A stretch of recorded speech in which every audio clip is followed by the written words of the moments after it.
Hi guys, welcome to Hazy Ecom. My name is Kim. If you don't know anything about me, I am a full-time artist and small business owner. Today I want to go over the 7 biggest mistakes I made throughout my business.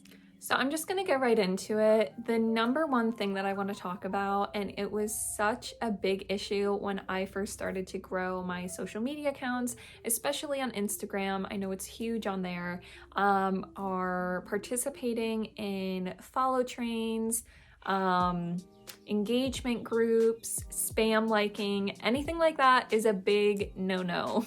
I remember when I first started my Instagram, I would consistently get messages about follow trains constantly, but you want to make sure that you're focusing on getting authentic, organic engagement to your account. If you really want this to be a long-term, sustainable, full-time business for you, you want to make sure that you're getting legitimate engagement with your posts. I personally think it just ends up being a lot more work in the long run too, because if you're getting all your engagement from follow trains, engagement groups, things like that, you're constantly going to be searching for new engagement from groups instead of if you were organically getting the engagement. Granted, it might be a little bit slower coming than, being in these groups, but if you do get that engagement organically, then every time you post, you'll have legitimate followers really happy to see your stuff, really liking your content, your art, and wanting to engage with it because they want to, not because they might be getting something else out of it, like a follow back or, consistent engagement on their stuff. So in the long run, you're just saving yourself a lot of work too. And also you want people to be genuinely engaged in your comments. It's just a really good cycle to be in because once you start getting organic engagement, the algorithm picks up on that and they're able to see who's organically, how many times have I said organically now? Organically, interacting with your work and your posts and everything, your stories, your reels. And then they know who to push your content out to. So if you're getting other, businesses from like engagement groups or like follow train messaging groups, whatever, to engage with your stuff, the algorithm will only be pushing your content out to other businesses, not people that would be genuinely interested in your content and ready to buy, because most likely the other businesses aren't going to be your main customers. It's going to be people genuinely interested in your content. So when I first started getting serious about my business and growing my Instagram and social media accounts, I didn't participate in follow trains. I don't know, they always seem like a weird way to get engagement. I was a part of a few engagement groups, but I stopped once I realized that, my stuff was only being pushed out to other business owners. So I eventually just really focused and doubled down on growing my social media, especially my Instagram in the very beginning, authentically. So I'll be making a separate video about how I grew my Instagram specifically because a lot goes into that. But the 2 main things that I just kind of want to touch on, because it kind of goes with my last point, is how I was able to kind of hone in on like what my audience would be and to help the algorithm know who to push my content out to. So a little about my art business. Once I decided on my niche, it was around like snails, frogs, a lot of cottagecore items. And once I locked that down, it was so much easier to market my work and to find an audience around my products. So one of the main things that I did was utilize hashtags and really learn how to use it to grow your account. In the beginning, one mistake I made was using hashtags to describe what the actual picture was. So in the beginning, I was working with resin a lot, and a lot of my hashtags would be around resin. So like hashtag new, resin artist, resin art, resin figurines, whatever it was, and not using hashtags to target the type of audience that would be interested in my products. So again, once I kind of honed in on a niche and got a handle on hashtags, what I ended up using was more hashtags like hashtag pet snails, hashtag pet lover. If I was posting frog figurines, it was like hashtag frog art, hashtag frog memes, hashtag I love frogs, like things like that. And I was able to find a lot of people through hashtags. Now, the second thing that kind of helped find my audience and help the algorithm know who to push my content out to also goes into another point I wanted to make about the 7 mistakes I made in my business, and that's not posting on other social media platforms. So once I really expanded from Instagram and posting on other social media platforms, especially like Facebook groups were really good. Pinterest was amazing. I even used Reddit because all of those platforms really let you hone in on a really specific audience without buying ads. So for example, on Facebook, I am a part of like probably dozens of different Facebook groups, but they're really good because once you find your niche, for me it was like snails, frogs, again like cottagecore type stuff. I joined a whole bunch of different Facebook groups. So I joined like cottagecore groups, I joined goblin core groups, fairy core groups, frog groups, pet snail groups, all these different types of groups, and I was able to share my content in there and kind of grow my brand that way. The groups that I joined, I always made sure that I was able to share my shop and share that, the stuff was for sale and I was running a business. So I was able to kind of like link my other social media accounts, especially my Instagram. So a lot of times when posts on these Facebook groups went viral, hitting thousands and thousands of likes, I had my Instagram link in the description. So that would also help grow my Instagram account and again, show the Instagram algorithm who to show my content to. The third point I want to make is not taking advantage when things go viral. So this point is more if you're a little bit more of an established business, but there have been times when a lot of my posts, either in, Facebook groups, on Instagram, even on Pinterest, this has happened when certain types of products have like popped off.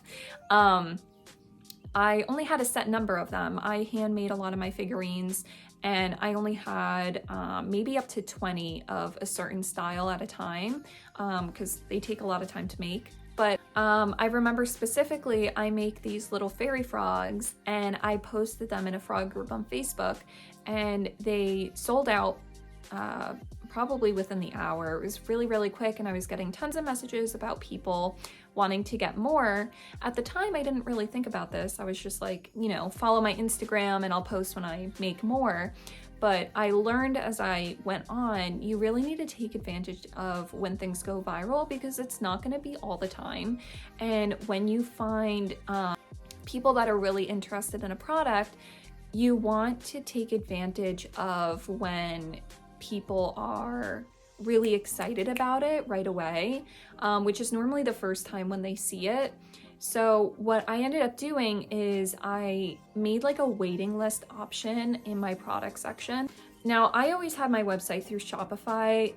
I'm sure there's something similar that you can do on Etsy, but I was able to add different variants on my products. So I had, a made to order option on certain styles, and then I had a waiting list option underneath it. So if they still wanted to purchase it, I said, it could take up to 2, 3, 4 months to ship out. If you're okay with that, then you can purchase and I'll ship it out as soon as I can, whenever that will be. And I was able to take advantage of when people were really still excited about my products. They were happy to get their order in. A lot of people didn't care about how long it took. And I was able to fill those orders and, take advantage of the sales that were there. And it also makes happy customers because there's nothing worse than when people are really, really wanting to buy a product of yours and you tell them no and you have no plans of restocking it. So I think that's an amazing way to kind of make it a win-win. You get the sales and also people are really happy to support you and make sure that they get their order in for the product. My fourth mistake is a biggie and a lot goes into it, but it's not setting up multiple streams of income. So when I first started my account, I really wasn't planning on making this a full-time business. It was just something to kind of keep me busy during the pandemic. And it just kind of grew into a full-time thing. So I really wasn't thinking of, how to make this business sustainable and like long-term. I was so excited when I was, making a lot of money with sales. I was a little bit maybe too quick to quit my 9 to 5. And quickly I realized I was just relying on, these handmade figurines to cover my income and not really anything besides that, which I didn't mind. I love making them, but there's a lot of time and effort that goes into them. And also at the end of the day, you can only make so many of them. So over time, I integrated, a bunch of different ways to make income, so everything wasn't reliant on the amount of figurines that I was making. I do go into this a little bit more in my other video, which I will link at the end of this one, but really quickly, there are tons of ways to make money online nowadays, especially for artists. I'll make a little list over here, but yeah, some of the big ones are wholesaling, print on demand, affiliate programs. There are really tons out there, but really look into them if you want to make this business sustainable and make it a little bit easier on yourself too. If we're hand making products like me, I know how much time and effort that takes. And also, if you start, like manufacturing products, maybe keychains or adding stickers, making some designs, or even outsourcing, having someone make the sticker designs for you, it also gives people a chance to support you at maybe a lower price point than some of the handmade items that you're making. Number 5, and this is something I really don't see people talk about, especially people in the creative space, but you want to make sure that you're taking advantage of email marketing. So again, I've only really had my website through Shopify. I absolutely love Shopify. I can't say enough wonderful things about them. So I've never really looked elsewhere. I do know a lot of art businesses are on Etsy. Hopefully you guys have an option for this too, but really take advantage of email marketing. I know Shopify makes it really, really easy. They have an app already integrated with their website that you can use, but email marketing is such an amazing way for you to really keep in contact with your customers regardless of how the algorithms are doing on social media. So once a customer is interested enough to take a look at your website, I have an email pop-up that comes up. They are offered a discount for their email, which is kind of like a win-win. And then once they have their email set up, whenever I have sales, whenever I have drops coming up, anything important going on with my shop, I send an email out. And again, regardless of how the algorithm is, how my posts are doing for whatever reason, they'll get that email and they'll be notified of whatever's going on with my shop. There have been plenty of times, especially this year, when like I have a drop coming up or a big sale, and when I post about it on, let's say, my Instagram, the posts do really badly and doesn't really reach a lot of people. But luckily, because of my email list, I'll, send an email out, keep everyone updated, and I'll make a bunch of sales that way. So you're not constantly relying on the algorithms to show your stuff to your audience. Number 6 is about customs. So if you don't do, commissions, just skip this. But there are really 2 quick things I want to mention about customs that I've kind of learned since starting them. A really great way to give people personalized work from you. Personally, I love doing customs because a lot of times I'll get ideas for things that I would have never personally thought of myself, which I think is really cool. It just kind of opens up your creativity and you're able to give someone a personalized piece of work that they wanted from you. But I just want to mention 2 really, really quick things about commissions. Number 1, don't let people take advantage of you. Depending on what medium, this is going to be a little bit different, but my customs haven't been open in forever, but when I was doing customs, I was doing mainly like resin figurines, and you want to make sure people come in with a really, really clear idea. I didn't take any customs where people were like, oh, I just want to see what you come up with. No, then you can buy something that's already in my shop. I'm not doing that because, you know, if I don't make it how they envision, if they don't like it, it comes back on me, then I have to redo it.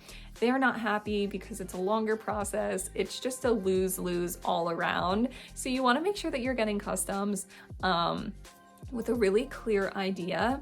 And this is maybe a personal preference, but I also made it really clear that I only allowed one redo. And this is because, you know, going into the custom, I had a really clear idea. So a lot of times I would draw a little drawing for them or something if I needed to, kind of depending on what they were asking for. But there was really no reason for more than one redo because there was such a clear and concise idea going in that unless they completely changed their mind on the style that they wanted, you know, there was no reason for a redo. The second thing, really quick about commissions, is you want to make sure that you're getting your full payment up front.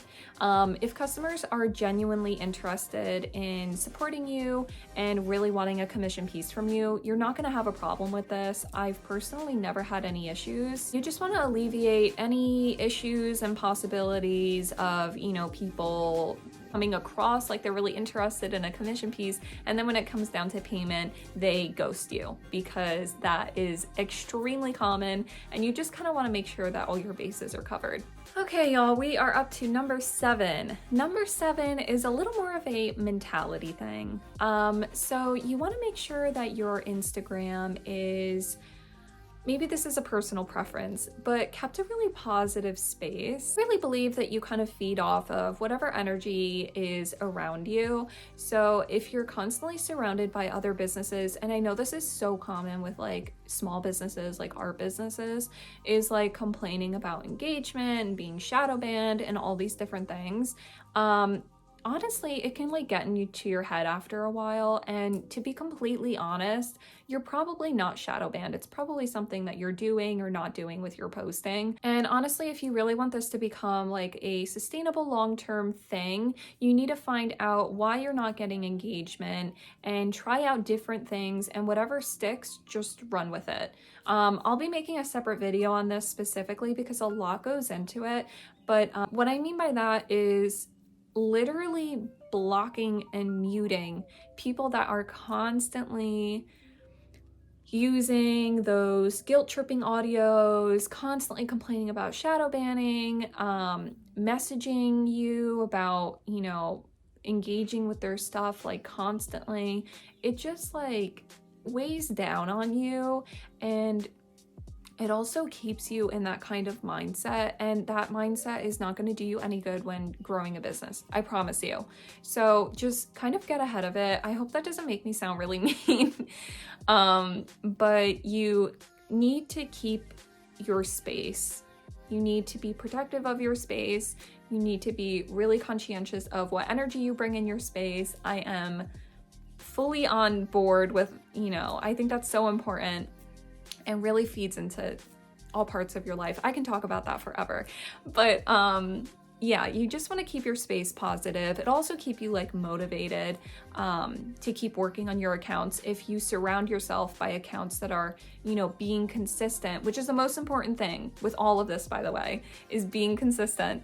But if you're constantly, you know, surrounding yourself with more positive accounts about consistency and, you know, doing different things to get more engagement, I promise you, you will outgrow the people that are constantly complaining about being shadow banned and not being seen and all that kind of stuff.